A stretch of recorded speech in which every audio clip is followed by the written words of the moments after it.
I'm going to get incredibly vulnerable today. No.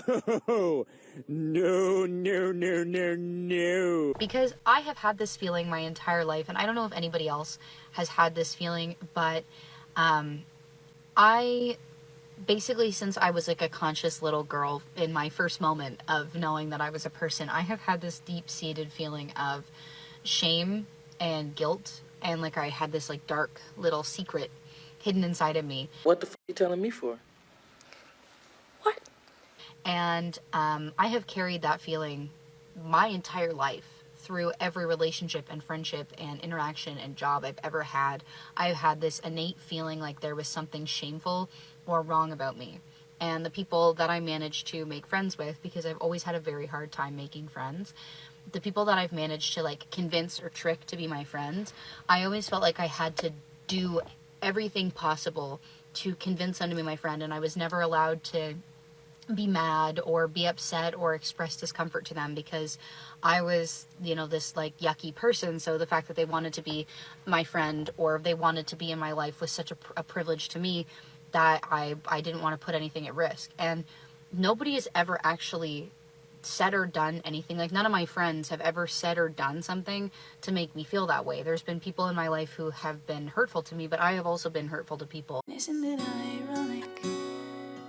Don't you think? And the older that I get, and in my sobriety and in my old big age and my brain developing, I've come to realize that that feeling and that shame is useless. It has never put me anywhere. It has never made me a better person. It has never made me a kinder person. It has just made me sad. Yes, duh. For most of my life.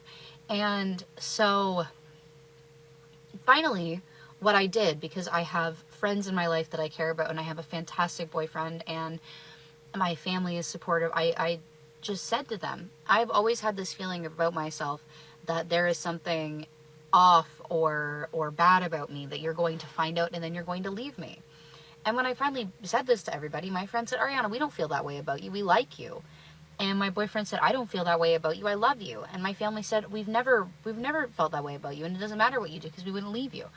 And bringing this feeling to the forefront and bringing it to light, I didn't even need to feel that way. What's the point? Stop wasting my time. I'm glad you're having this realization. I really am. I'm glad you're healing yourself, or whatever people call this these days. But I got a feeling that all these people on TikTok are narcissists. I really do. But look, the nose ring, the fact that she says that she's sober now, it's not giving me the energy that this was a good pick for bro, as far as her boyfriend. You know, stay away from damaged women, fellas, at all cost. This is going to be a long, rough ride for that guy. I hope she get the help she deserves, and I hope she heals, whatever. But yeah, fellas, don't take on these projects. That's my message from this TikTok. You know, I don't really hop online giving myself pity parties or playing this woe is me bullshit. Right. I just feel like I discuss a lot of things that a lot of Americans identify with because we're all dealing with this, right? Wrong!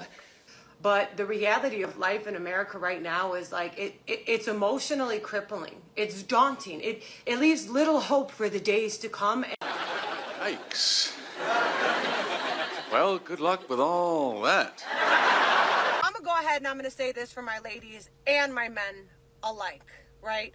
This is advice for both of y'all, because y'all need to hear this.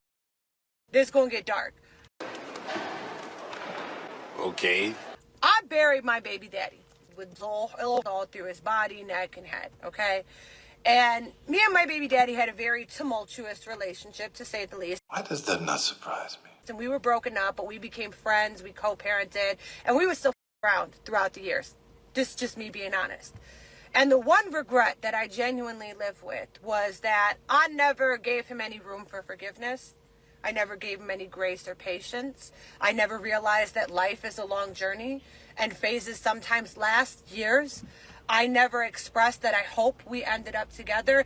He died without me telling him how I truly felt. And at the end of the day, if two people can't stay away from each other, why are y'all staying away from each other? Why don't you back this shit off, all right? And stop with the Inquisition.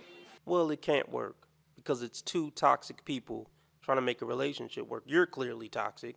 We can tell that by this video. And the man who got dealt with, he was clearly toxic and clearly in the streets. So this is terrible advice. Toxic people should just stay single, not make relationships work with other toxic people, because it's just going to produce more toxicity. Yeah, say that again. Well,